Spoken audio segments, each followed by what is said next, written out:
पूरा भारतवर्ष भगवान हर दिशा में अपने अनेकानेक स्वरूपों से विराजमान है। आप बताओ कोई दुनिया का देश ऐसा है जिसकी चारों सीमाओं पर भगवान विराज करके सब व्यवस्था बना रहे हैं?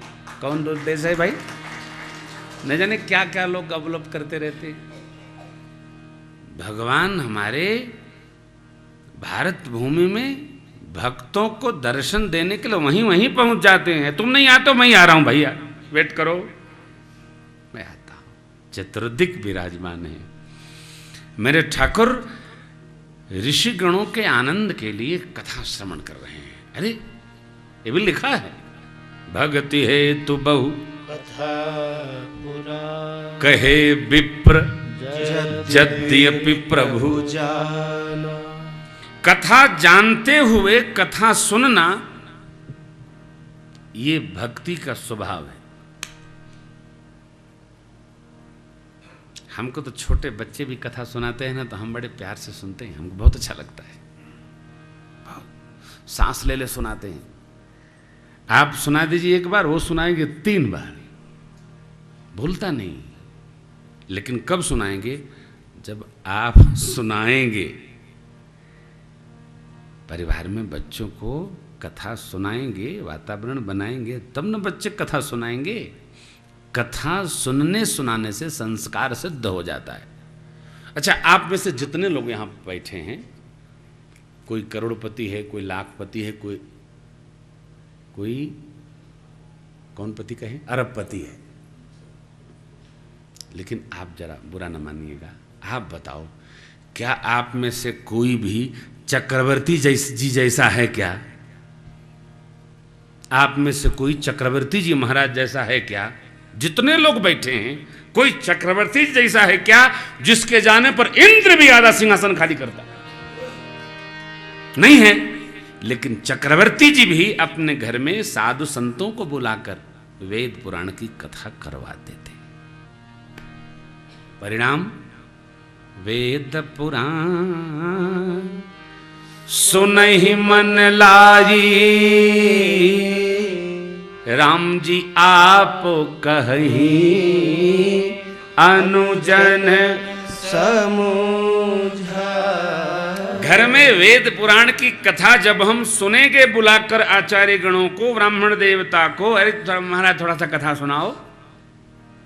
कभी कार्तिक मास में, कभी माघ मास में, कभी मार्गशीर्ष मास में, कभी क्वार मास में, सुनिए।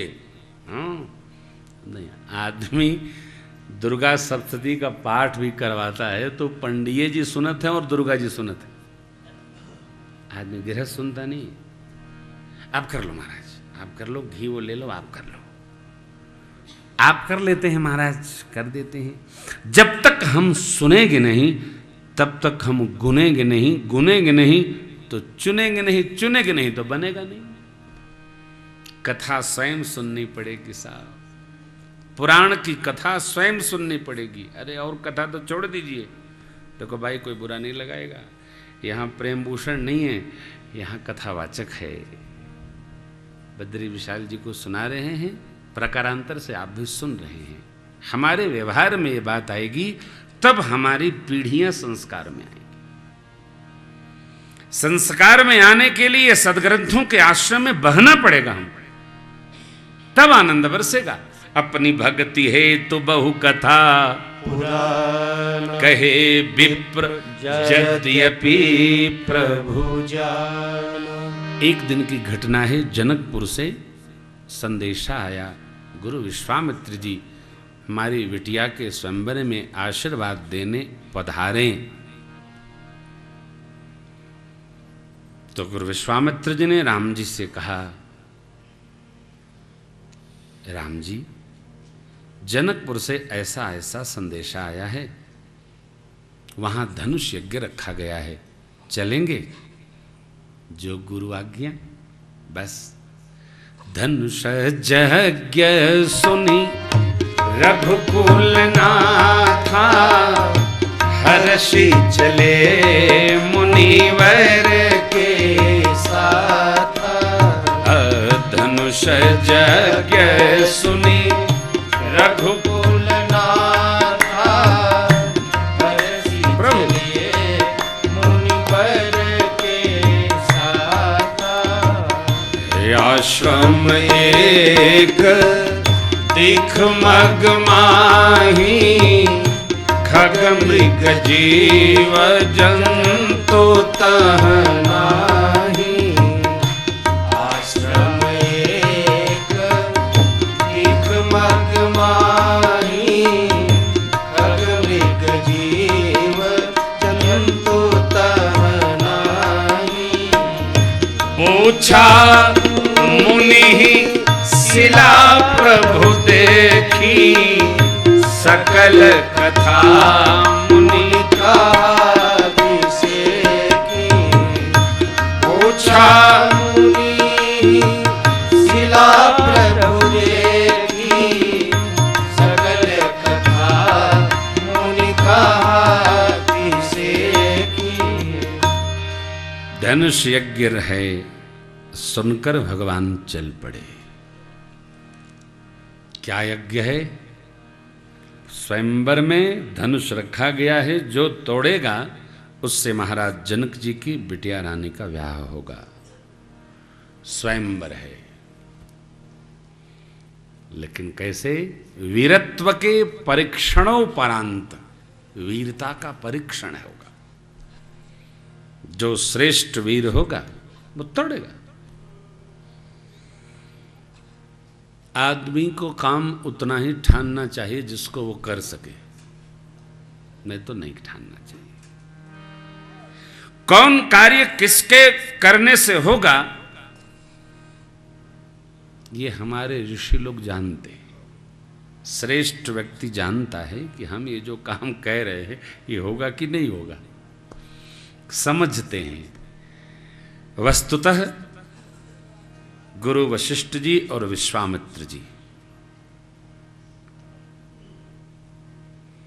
यह राय बना लिए थे कि जब यहाँ से जाएंगे तो आगे बढ़ेंगे, बढ़ते बढ़ते वहाँ पहुँचेंगे, क्योंकि ये दोनों ऋषि त्रिकालज्ञ हैं।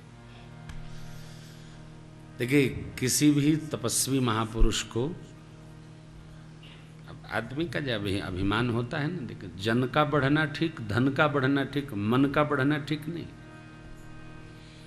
लेकिन मन बढ़ू आदमी ऋषि को, साधु को, संत को, महात्मा को, विप्र को, पुजारी जी को कुछ समझता ही नहीं है। मन बढ़ू है, मन का बिगड़ा है। ये साधु संत लोग, भगत भगवान के, भागवत जन लोग भगवान के भाव में रहते हुए जो कह देते हैं न होने वाला है तो भी हो जाता है। इसलिए सावधान रहना चाहिए, एकदम सावधान रहना चाहिए। गुरु वशिष्ठ जी और विश्वामित्र जी की रचना है, योजना है। जब विश्वामित्र जी तब मुनिवर मन कीन बिचारा प्रभु अवतरेऊ एहू मिसि देखूं पद जाई कर बिनती आनो दो भाई। जब वो राम जी को देख सकते हैं ध्यान में, क्या सीता मैया को नहीं देख पाए ध्यान में? जो इधर देख सकता है वो उधर भी तो देख सकता है। बस धनुष यज्ञ में रख दिया गया है।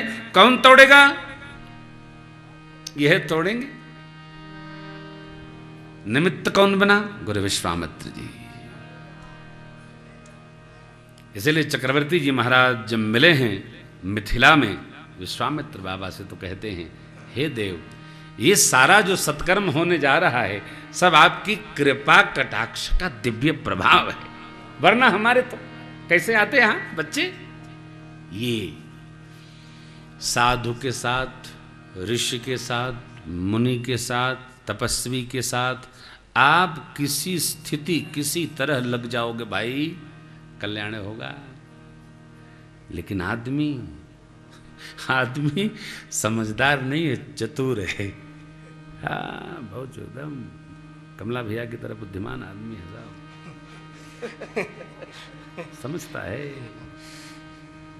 जानते हैं, संसार में हम जब लगते हैं, संसार में हमारा धन लगता है, संसार में बच्चे लगते हैं तो हम खुश होते हैं।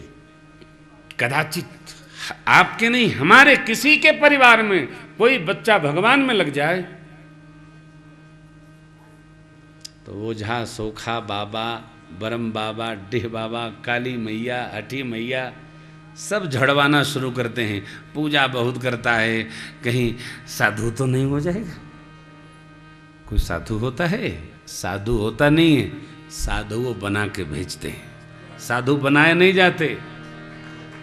साधु बनाते, कोई फैक्ट्री है क्या साधु बनाने की कि चोला पहना तो साधु बन जाएगा? अरे साधु का स्वभाव होता है साहब। रावण ने भी एक साधु बनाया था, आपको पता है ना? साधु बना क्या? अरे नहीं बाबूजी, काल नेमी साधु बना क्या? साधु बनाया गया रावण के द्वारा। अरे उसके बाद वो कहता है मैं देख रहा हूं रावण और राम का युद्ध हो रहा है। अब आप बताओ, कोई भगत रावण का नाम पहले लेगा? गोस्वामी जी ने उत्तर कांड में लिखा, काकभूषण जी ने कहा रघुपति रावण समर बखाना। रावण रघुपति नहीं, गलत थोड़ी हो जाता, शब्द उतने हैं। रावण रघुपति नहीं, भक्त पहले राम का नाम लेता है फिर रावण का नाम लेता है। लेकिन जो जिस पक्ष में होता है वो उसका नाम लेता है। साधु बनाए नहीं जाते, साधु आते हैं। सब कुछ कर दो आप साहब, सब कुछ व्यवस्था बना दो, लेकिन जो सदा नहीं उसकी कृपा से साधु नहीं हो सकता। कबंध असुर है, भगवान ने जैसे भुजा काटी, कहा तुरंत प्रभु दुर्वासा मुहि दीन ही शापा, प्रभु पद निरखी मिटा सब पापा। देखना बेटा गलत तो नहीं एक शब्द कोई, पेख, हाँ प्रभु पद पेख, एक ही बात, निरखी पेख, कोई गलत नहीं हुआ। तो आपके श्री चरण प्रभु देखा और मेरा पाप, क्या पाप था? दुर्वासा जी ने मेरे गाने पर वाह वाह नहीं किया। कथावाचक को, गायक को, नर्तक को ये बीमारी होती है। जैसे आप लोग ताली बजाते हैं ना, तो कथावाचक को भी होता है कि हमने बात कही तो लोग ताली बजावें, या कथा के बाद कहें वाह वाह क्या कथा सुनाई आप। ये अन्यथा अभिमान है। ये गाने वाले को, सुनाने वाले को, नाचने वाले को, अरे रसोइया को भोजन बनाया, रसोइया एक बार तो प्रणाम करने आएगा, बाबूजी कैसा रहा? वाह क्या बात है, चाहे भले मिर्चा ठोसा पड़ा हो, वाह वाह करिए, उसको विश्राम मिलता है, उसको सुख मिलता है। कई बातें बनाने से नहीं बनती, परमात्मा बना करके विदा करते हैं।